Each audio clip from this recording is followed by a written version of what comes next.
Boa noite, seja bem-vindo a mais um encontro nosso do 7 a 7. Hoje nós vamos olhar para um conceito fundamental na Escritura Sagrada para compreendermos o ser humano. É aquilo que a Bíblia chama de coração. Na cultura bíblica, coração tem um sentido diferente da cultura contemporânea, até mesmo da biologia.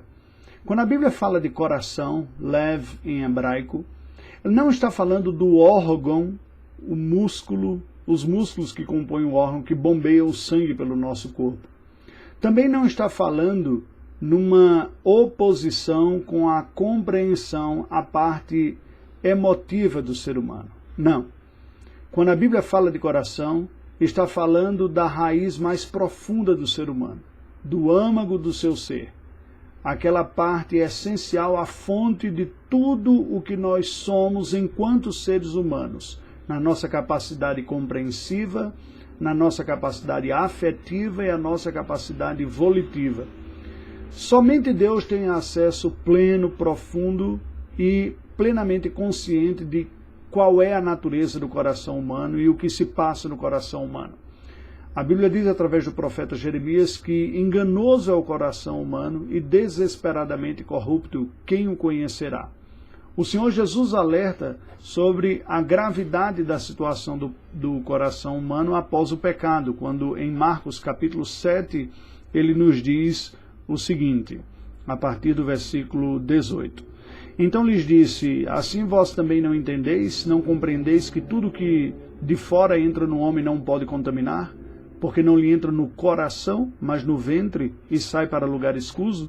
E assim considerou ele puros todos os alimentos. O Senhor Jesus está falando que o problema do homem não é físico nem é exterior, é interior. E aí ele passa a dizer, e dizia, o que sai do homem, isso é que o contamina. Porque de dentro do coração dos homens é que procedem os maus desígnios, a prostituição, os furtos, os homicídios, os adultérios, as avareza, as malícias, o dolo, a lascívia, a inveja, a blasfêmia, a soberba, a loucura. Ora, todos estes males vêm de dentro e contaminam o homem.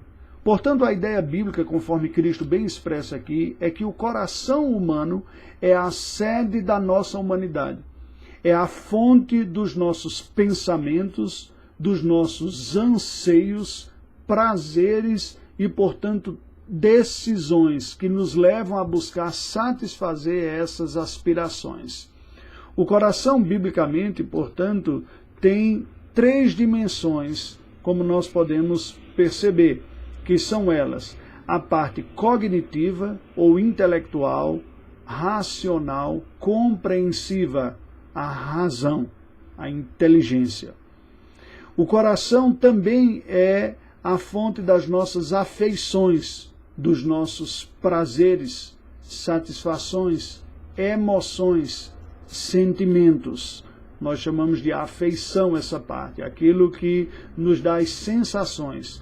E por fim, o coração é a fonte das nossas decisões, tomadas de decisões, que são resultantes destas etapas anteriores.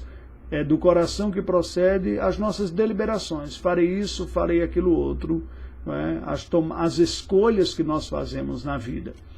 Entretanto, a maneira de Deus lidar conosco é precisamente nesta sequência do intelecto até as decisões.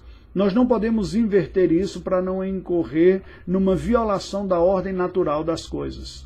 Por isso que a Bíblia diz, renovem-se, renove a vossa mente, Romanos 12, versículos 1 e 2, transformados pela renovação da vossa mente, para que experimenteis qual seja a boa, agradável e perfeita vontade de Deus.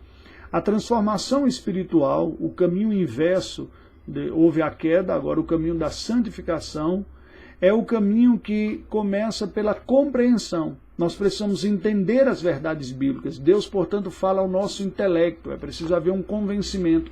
Veja que na parábola do semeador, aquela semente que não deu fruto, nos explica o Senhor Jesus, foi precisamente aqueles que ouvem a palavra do reino e não a compreendem, e vem o maligno e arrebata o que lhes foi semeado no coração. Este é o que foi semeado à beira do caminho, versículo 19.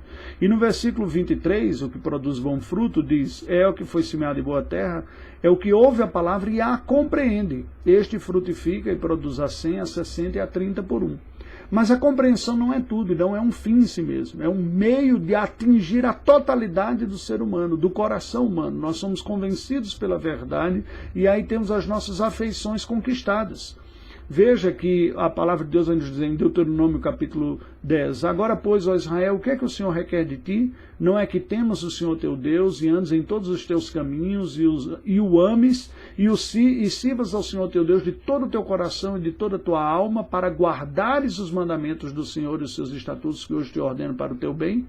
O propósito é guardar, é a volição, é a decisão, é a escolha. Mas ela é consequência da etapa anterior, de conhecer, que é intelecto, e de amar, de ter afeição pelo Senhor, desejo de agradá-lo, gratidão pelo que ele fez. Portanto, a sequência bíblica da transformação espiritual é Deus falar à nossa mente para conquistar as nossas afeições e nos levar a novas decisões pelo convencimento que nós tivemos das verdades do Senhor. É isto que a Bíblia nos diz. Nós precisamos da transformação mais profunda, não é simplesmente conhecer, mas é ter o coração transformado, como foi a promessa e profética de Ezequiel, quando ele nos diz, em capítulo 36, versículos 26 e 27, dar-vos-ei um coração novo, e porei dentre vós espírito novo, tirarei de vós coração de pedra, e vos darei um coração de carne, porei dentro de vós o meu espírito, e fareis com que andeis nos meus estatutos, e guardeis os meus juízos e o observeis. Somente com um coração regenerado é que nós podemos aprender a verdade de Deus, desejar experimentar esta verdade e decidir agir dessa forma. Portanto, intelecto, afeição e vontade, ou razão, emoção e volição, resgatados e restaurados. Nessa sequência, uma mensagem fortemente apelativa para as ações se torna um legalismo. Toda mensagem fortemente apelativa às emoções se torna num emocionalismo alienado. E uma mensagem fortemente apelativa à razão se torna no intelectualismo. É o coração como um todo que é o alvo do resgate e da santificação. Mas dentro dessa sequência, falando à mente, as afeições são conquistadas e as decisões são tomadas. Oremos ao Senhor. Deus bendito, trabalhe em nosso coração, Senhor, a sede de tudo aquilo que nós somos. Pelo poder do Teu Espírito Santo e a instrução da verdade, convença-nos desta verdade, conquiste-nos o coração e dá-nos a graça de obedecer a Tua santa instrução. Oramos em nome de Jesus. Amém. Deus nos abençoe e aguarde você amanhã.